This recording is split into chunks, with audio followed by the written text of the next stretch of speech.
Hi, welcome back to Movie Review Mom. Thanks for subscribing and spending a few minutes with me. I hope that you're safe. You know, this whole coronavirus is probably going to cause a big hit in the movie industry, at least for theaters. So the big winner is going to be streaming. And so I suspect that these movies are going to go to streaming probably faster than they normally would. So that's good, right? You have more time to watch movies now that you're stuck at home. Anyway, today the movie that I want to review is called Escape from Pretoria. It's rated PG-13. It's an hour and 46 minutes. And the movie review mom grade I'm giving it is an A-. I actually thought it was really well done. First, let me give you an overview in a nutshell, and then I'll point out some tips for parents, things I liked, things I didn't like, and a few little themes worth talking about.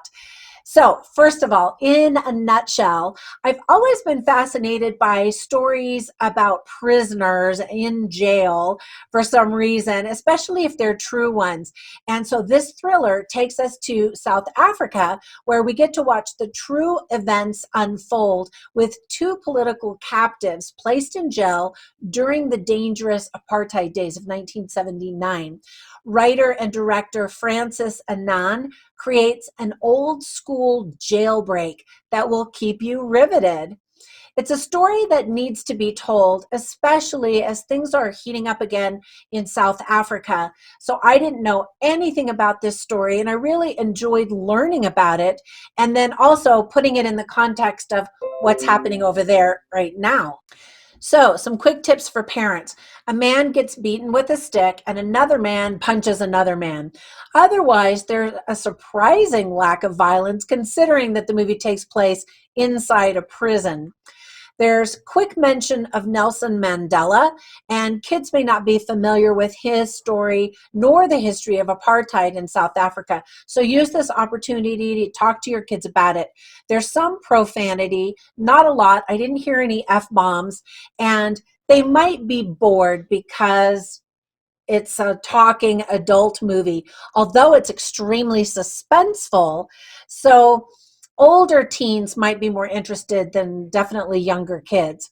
Now, some themes worth talking about if you watch this movie with your kids or with friends and family are race and apartheid, politics, ingenuity, the value of freedom, courage versus fear, hope, and speaking out against what's wrong.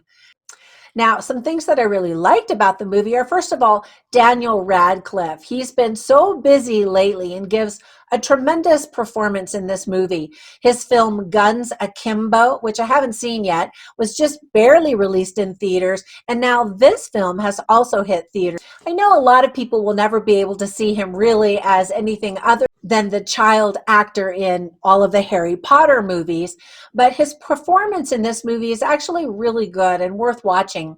And honestly, this movie probably wouldn't get as much attention if it didn't have a big star like Daniel Radcliffe playing in it. He does a really great job showing his acting range in a variety of roles that he's been choosing in films recently. So good for him. Daniel Weber also plays a supporting role along with Mark Leonard Winter, although Daniel Radcliffe really carries this film. There's a lot of tension from the very beginning until the very end. And some real film footage, as well as photos from the 1970s, give you a sense of the history, although you don't learn as much as you want to. And maybe that's a good thing, because I immediately went to Google to learn more about it after I watched the movie. At the end of the movie, you get to see some photos of the real men who experienced all of this. Some people are calling this an Australian film simply because it was filmed in Australia. The story takes place in South Africa, mostly inside the walls of a prison, so it doesn't really matter to me where it was filmed.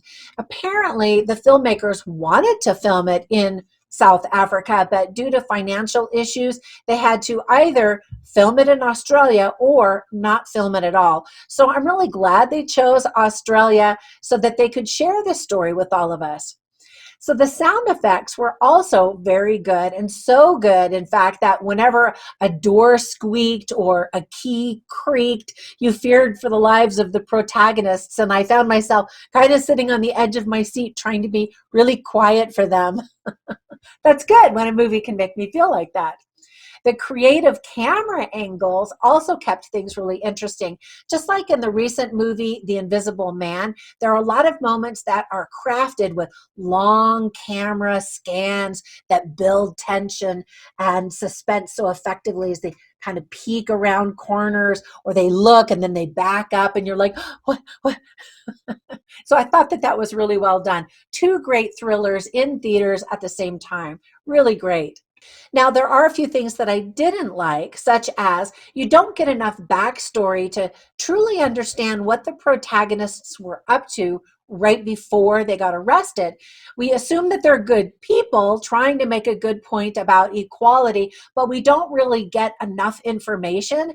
All we see is that they distributed some leaflets, some political pamphlets and stuff. They kind of set off a little explosion, not a big building explosion, but kind of a puff that made all the flyers fall to the, fly up and to the air and then fall to the ground.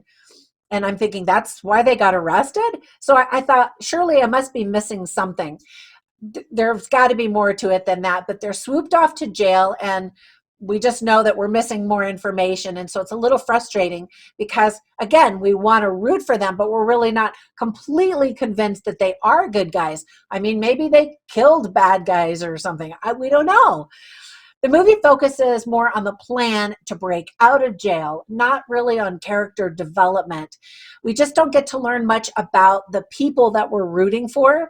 And I really wanted to learn more about the men and their stories rather than watching keys being made, which is the majority of the movie. Some Americans might have a tough time understanding everything that's said because of the various South African accents and from other countries as well. And then I've always thought that it was odd that jails allow prisoners to work on tasks with tools, knowing that they could make weapons and other items with those same tools.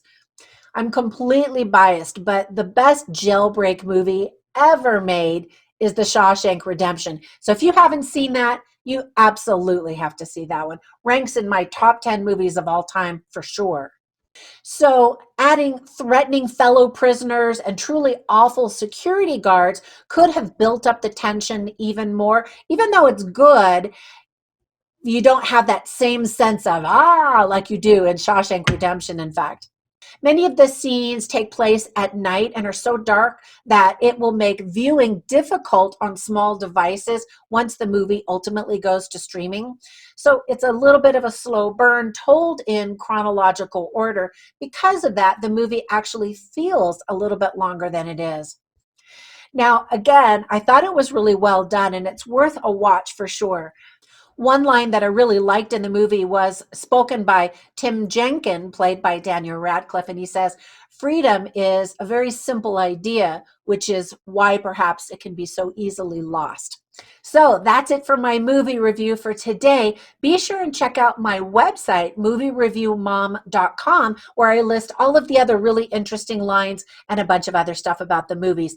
Also, be sure and visit our Facebook group where we talk about movies and other things that are happening in the film industry today. If you choose to see the movie, I hope you enjoy it. Be safe out there, and I will catch you next time. Bye for now.